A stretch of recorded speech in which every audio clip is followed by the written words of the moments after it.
तो impulsive force मतलब क्या, ये अपन ने समझ लिया, ठीक है। इंपल्सिव फोर्स मतलब ऐसा फोर्स जो बॉडी का मोमेंटम चेंज करता है but in fraction of seconds, बराबर है। जैसे फॉर एग्जांपल अगर मैं किसी बॉल को ऐसे छोड़ दूं, ठीक है, तो जो नॉर्मल रिएक्शन है और बॉल का कांटेक्ट बहुत फ्रैक्शन ऑफ सेकंड्स के लिए, लेकिन उसकी वजह से बॉल का मोमेंटम क्या हो रहा है, चेंज हो रहा है, तो वो हो जाएगा इंपल्सिव फोर्स, ठीक है। लेकिन अगर एक body under the influence of gravity नीचे गिर रही है तो वो इंपल्सिव फोर्स होगा क्या, नहीं, क्योंकि वो इंस्टेंट है, क्या फ्रैक्शन ऑफ सेकंड्स में हो रहा है, क्या नहीं। अगर मैं अगेंस्ट फ्रिक्शन काम कर रहा हूं, friction can be impulsive under some conditions. जैसे फॉर एग्जांपल कंडीशन पे डिपेंड करता है, यहां पे मैं फ्रिक्शन के साथ लेके जा रहा हूं इसको, तो ये इंपल्सिव होगा क्या, नहीं। लेकिन लेट से अगर ऐसा एक बॉल है यहां पर, है ना,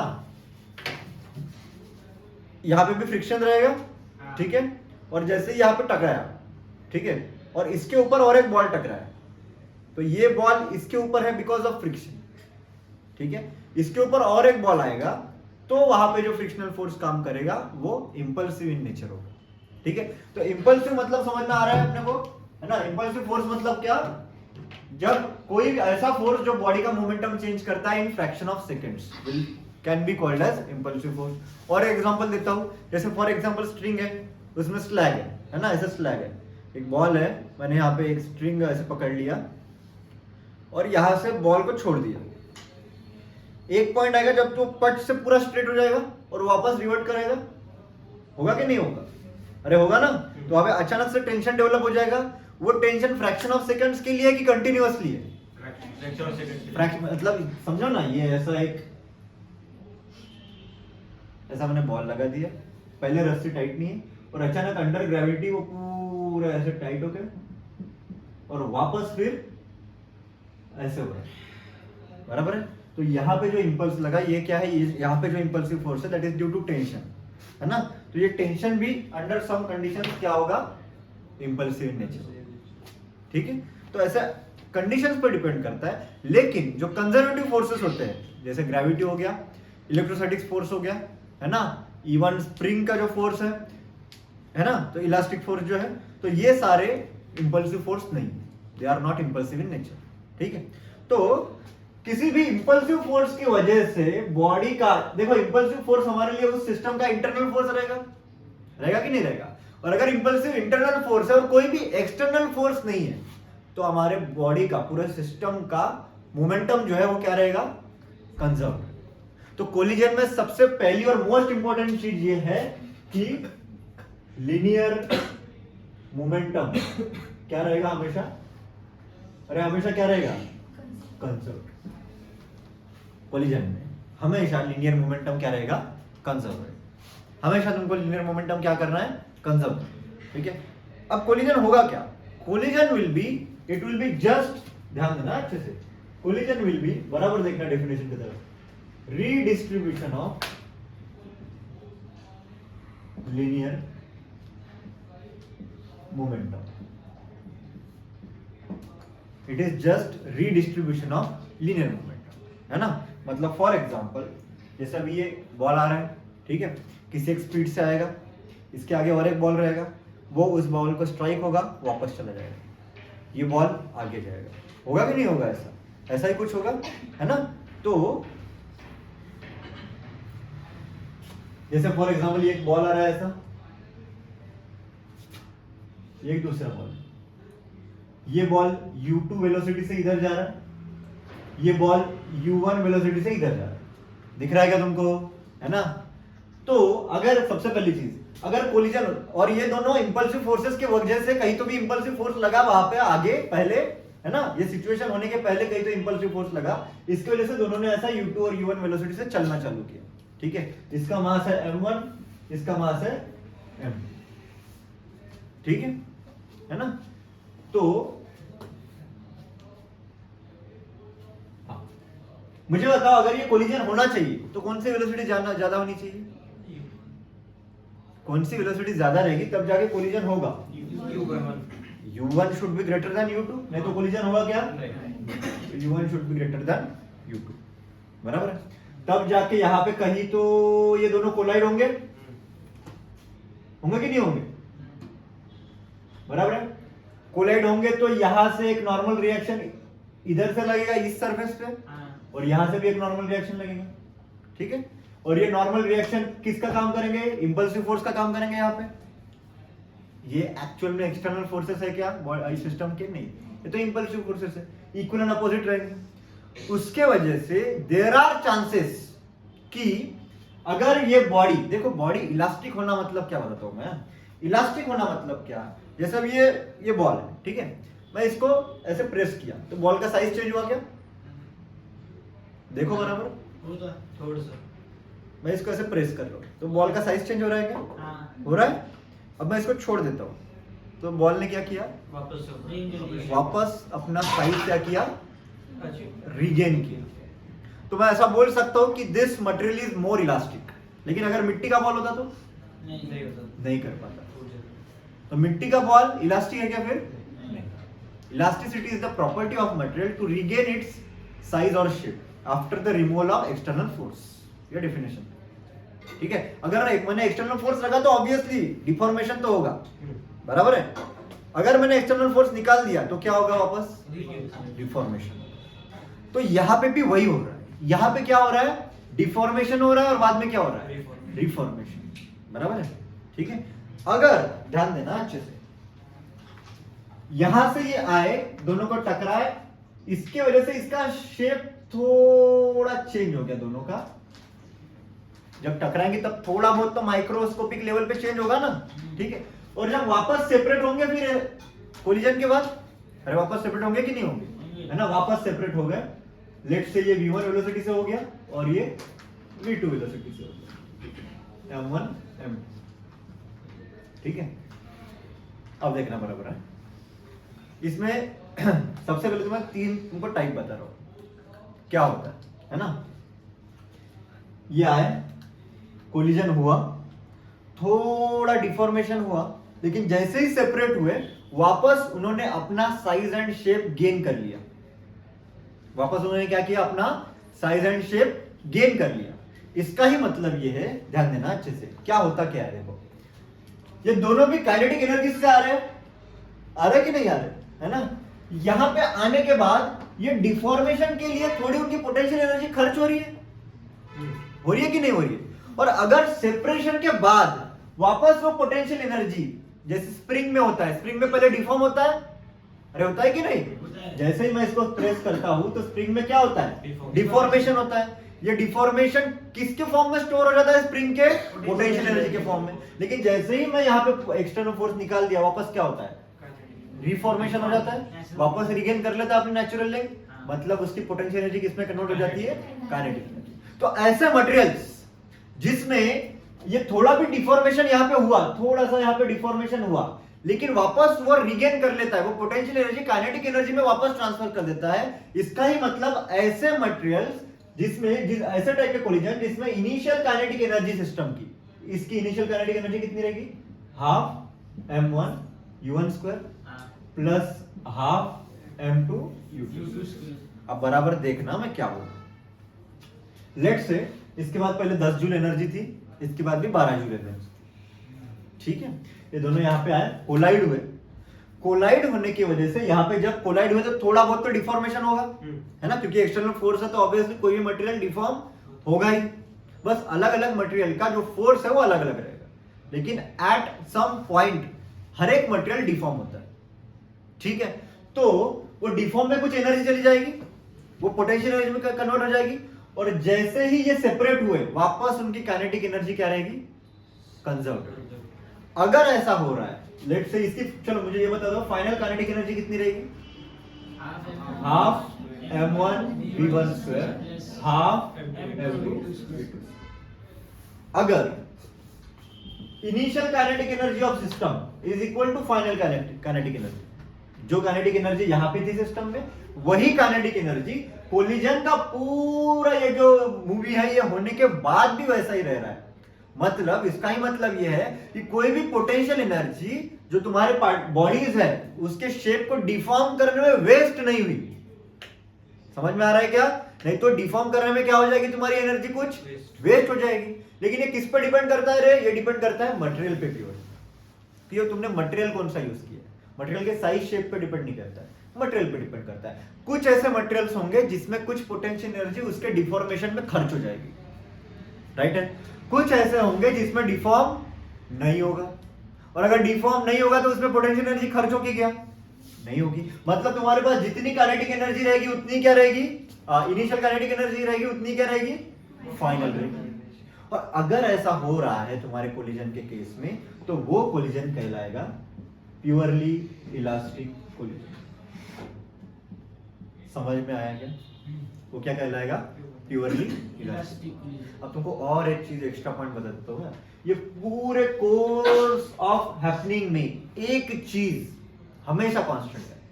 मुझे बताओ इसका सेंटर ऑफ मास का वेलोसिटी कितना रहेगा, u1 रहेगा। ये सिस्टम का सेंटर ऑफ मास का वेलोसिटी क्या रहेगा, 0। अरे सिस्टम मोशन में है ना, अच्छा दोनों।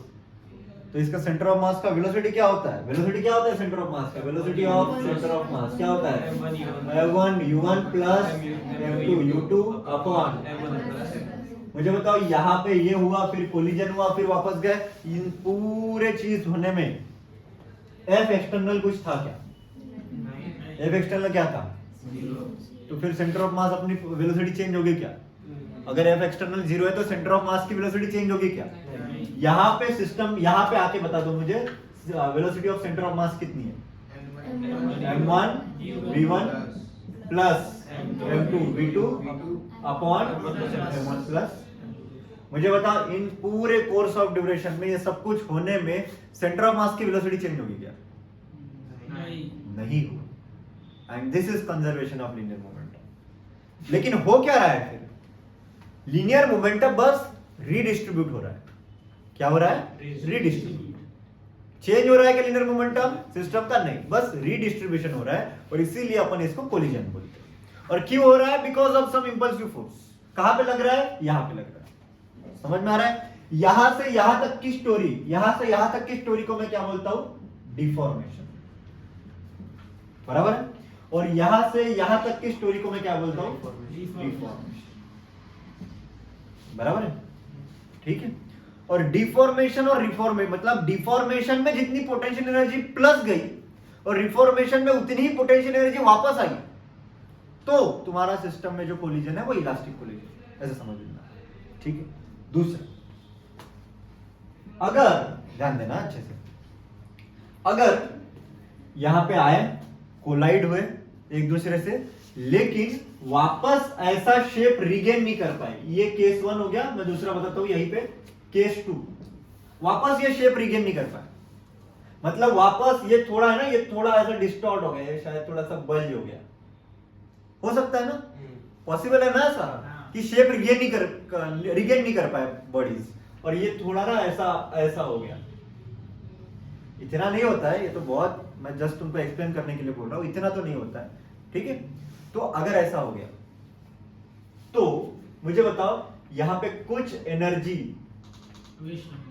Potential energy will be wasted, होगी कि नहीं, होगी। इन किसके लिए होगी, वो चेंजिंग शेप और साइज, और जिसको मैं बोलूंगा इन शॉर्ट में क्या, डिफॉर्मेशन।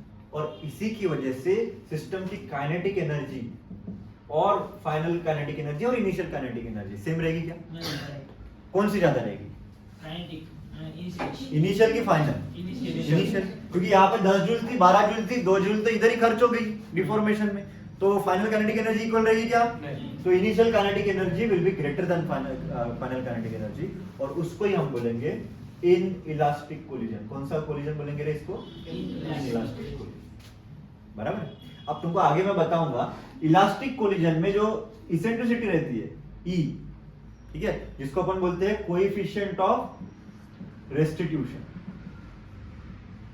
कोएफिशिएंट ऑफ रेस्टिट्यूशन तुमको क्या देता है कि एग्जैक्टली कितना डिफॉर्मेशन हो रहा है, ठीक है। अगर कुछ भी डिफॉर्मेशन नहीं हो रहा है तो ई की वैल्यू कितनी रहेगी, 1। परफेक्टली इलास्टिक कोलिजन है वो, ऐसा बोलूंगा मैं। E = 1 मतलब परफेक्टली इलास्टिक कोलिजन, ठीक है ना। इसके बाद inelastic collision, this is perfectly, इसको मैं ऐसे बोलूंगा परफेक्टली इलास्टिक। इनइलास्टिक कोलिजन में काइनेटिक एनर्जी जो इनिशियल रहेगी वो फाइनल से क्या रहेगी, हमेशा ज्यादा रहेगी। लेकिन जो डिफॉर्मेशन हुआ है वो थोड़ा बहुत ही रहेगा, माइन्यूट लेवल का डिफॉर्मेशन रहेगा, थोड़ी सी पोटेंशियल एनर्जी तुम्हारी वेस्ट होगी डिफॉर्मेशन में, ठीक है। तो ये होगा इनइलास्टिक कोलिजन। और इसमें और तीसरा भी एक टाइप आता है, जिसमें क्या होता है बता देता हूं मैं। ये इधर से शेप आया, ऐसे इमेजिन करो, ये इधर से शेप आया, एक दूसरा अभी बॉल आगे जा रहा था, दोनों का कोलिजन हुआ, लेकिन ये वाला शेप उसमें जाके मिल गया, ये वापस नहीं आया। क्या हुआ, उसमें जाके मिल गया। जैसे फॉर एग्जांपल बुलेट, मैंने गोली मारा, ठीक है, एक ब्लॉक रखा है वुडन ब्लॉक, वुडन ब्लॉक को जाकर वापस आता है क्या बुलेट, नहीं, या फिर वहां पे जाकर रुक गया ब्लॉक के अंदर, तो वो होगा प्योरली इनइलास्टिक कोलिजन। तो इसमें क्या होता है, देखो इसमें ऐसा होता है कि जो सेकंड है, मतलब रिफॉर्मेशन के टाइम जो सेकंड बॉडी है या फिर फर्स्ट बॉडी है, they are not able to reform, वो रिफॉर्म हो ही नहीं पाते। और ये क्यों होता है, because of the material, material की वजह से, क्योंकि मटेरियल वैसा, ठीक है। ये तीनों चीजें, इलास्टिक कोलिजन, इनइलास्टिक कोलिजन और लास्ट प्योरली इनइलास्टिक कोलिजन, ये क्यों हो रहा है, वेलोसिटीज की वजह से। क्या, वो तो कोलाइड होने वाला है, लेकिन इन तीन टाइप्स में क्यों डिवाइड हो रहा है सब कुछ, बिकॉज ऑफ द मटेरियल। क्यों हो रहा है, बिकॉज ऑफ द मटेरियल। अगर मटेरियल अलग अलग है तो तुमको तीनों में अलग अलग चीजें मिलेंगी। Let's say mostly steel balls में, जो अगर इसके जगह पे मेरे पास स्टील होता तो मोस्टली वो इलास्टिक ही होता, क्योंकि वहां पे जितना डिफॉर्मेशन होगा पट से रिफॉर्मेशन भी हो जाएगा, और डिफॉर्मेशन भी बहुत माइन्यूट लेवल पे होगा, तो पट से रिफॉर्मेशन हो जाएगा। उसके लिए इज इक्वल टू कितना रहेगा, 1, बराबर, ठीक है। रबर बॉल्स, अगर रबर की क्वालिटी अच्छी है, जैसे ये अच्छे क्वालिटी का रबर है, ठीक है, ये अच्छे क्वालिटी का रबर है, तो इसमें भी क्या होगा, प्योरली इलास्टिक रहेगा। अगर मैं मिट्टी के बॉल्स लेता, अब भी एकदम गीली मिट्टी है, तो क्या होता, प्योरली क्या हो जाता है, क्या हो जाते हैं, after deformation, after collision, purely elastic collision में क्या, इनइलास्टिक कोलिजन में क्या होता है, after collision both bodies move with equal velocity।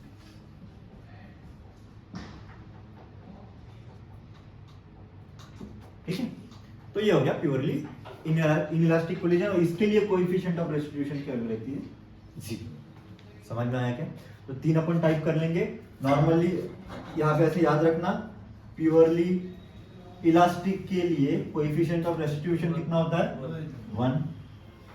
In elastic के लिए कोएफिशिएंट ऑफ रेस्टिट्यूशन क्या होता है, 0 और 1 के बीच में। और purely elastic collision, sorry purely in elastic collision के लिए E की वैल्यू कितनी रहेगी, यहां पे क्या होगा, kinetic energy is equal to initial kinetic energy is equal to final, इसमें क्या होगा, will be greater than final, और इसमें क्या होगा, जो आफ्टर वेलोसिटी है बॉडी की, वो दोनों क्या रहेगी, दोनों बॉडी की क्या रहेगी, 0। तो दोनों के रिलेटिव वेलोसिटी कितनी हो जाएगी, 0। इसका ही मतलब है दोनों साथ में ही चल रहे हैं, इसका ही मतलब है कि दोनों मासेस कंबाइन में हो गए। ठीक है, समझ में आया इतना चीज, इसमें कोई डाउट है क्या, कुछ आफ्टर वेलोसिटी मतलब कोलिजन के बाद की वेलोसिटी, कोलिजन के बाद की वेलोसिटी, ठीक है, दोनों सेम है। और ये पूरे सिनेरियो में सेंटर ऑफ मास की वेलोसिटी चेंज हो रही है क्या, नहीं, मोमेंटम कंजर्व हो रहा है क्या, हाँ, ये दो चीजें क्लियर होनी चाहिए। सेंटर ऑफ मास की वेलोसिटी चेंज हो रही है क्या, नहीं, मोमेंटम कंजर्व हो रहा है क्या। लेट से ये एक ऐसी लाइन है, यहां से एक बॉल है और यहां पे एक ऐसी बॉल है, ठीक है, ध्यान देना इधर, this is line of motion, इसको बोला जाता है लाइन ऑफ मोशन। क्यों लाइन ऑफ मोशन, क्योंकि दोनों बॉल्स एक u1 वेलोसिटी से इधर ध्यान दो रहे और एक u2 वेलोसिटी से जा रहे हैं, ठीक है, तो this is their line of motion. ये लाइन को छोड़ के वो दूसरे कोई लाइन में जाएंगे क्या? नहीं। नहीं। तो इसीलिए इस लाइन को मैं बोलूंगा, इस लाइन को मैं बोलूंगा लाइन ऑफ मोशन। और बाद में कोलाइड हो जाएंगे, हाँ। ठीक है। कोलाइड कैसे हो जाएंगे? देखो यहाँ पे कहीं पे तो कोलाइड हो जाएंगे, ऐसे कोलाइड हो जाएंगे यहाँ पे, बराबर। ये कोलाइड देखो, इसमें नॉर्मल रिएक्शन की डायरेक्शन इधर है, इसके ऊपर इधर और इसके ऊपर इधर। ये नॉर्मल रिएक्शन की जो डायरेक्शन है, ये इंपल्सिव फोर्सेस की डायरेक्शन है, इसकी भी एक लाइन बन सकती है। इस लाइन को मैं बोलूंगा लाइन ऑफ इंपैक्ट। क्या बोलूंगा रे मैं? लाइन ऑफ इंपैक्ट, ठीक है। अब अच्छे से ध्यान देना, बॉल्स आए, दोनों रोल होते हुए आए, कोलाइड हुए, वापस गए। इन दोनों में लाइन ऑफ मोशन चेंज हुआ क्या? अरे लाइन ऑफ मोशन चेंज हुआ क्या? नहीं। तो सबसे पहला और most important point, if line of motion before and after collision is same, point number 1। Point number 2, and line of motion और लाइन ऑफ इंपैक्ट देखो अलग अलग है कि same he? Line of motion है, सेम ही है। सेम ही, एक ही line है, वो हॉरिजॉन्टल लाइन है पैरेलल टू एक्स एक्सिस, बराबर है। तो अगर line of motion and line of impact coincide, अगर ये कोइंसाइड कर रहे हैं, तो जो कोलिजन होगा, है ना, उसको मैं बोलूंगा हेड ऑन कोलिजन। उसको क्या बोलूंगा मैं? Head on collision. तो सबसे पहला चीज क्या होता है? Line of motion before and after collision क्या रहेगा? सेम। तो उसको मैं क्या बोलूंगा? Head on collision. Point number 2, line of motion and line of impact क्या है? सेम, कोइंसाइड हो रहे हैं, तो भी मैं उसको क्या बोलूंगा? Head on collision. याद रहेगा क्या इतना चीज, है ना? हेड ऑन कोलिजन मतलब क्या? Line of motion before and after remains same. Point number 2, line of motion and line of impact coincide, तो उसको मैं क्या बोलूंगा? हेड ऑन कोलिजन, बराबर है। अब ध्यान देना दूसरा, अब यहां पे लिख सकता हूं क्या मैं? हाँ, यही पे लिख सकता हूं। अगर ध्यान दो, ये एक बॉल ऐसे आ रहा था, एक बॉल ऐसे आया और यहां पे कोलाइड हो गए, ऐसे यहां पे कोलाइड हो गए, ठीक है। यहां पे उनका कोलिजन हो रहा है। कोलिजन होने के बाद ये बॉल, जैसे जिन्होंने बचपन में कंचे खेले होंगे, उनको ये बहुत अच्छे से समझ में आ जाए, ठीक है। अगर कंचे ऐसा स्ट्राइक होने के बाद उसी लाइन ऑफ इसमें आए, वापस आए, तो वो हो गया हेड ऑन।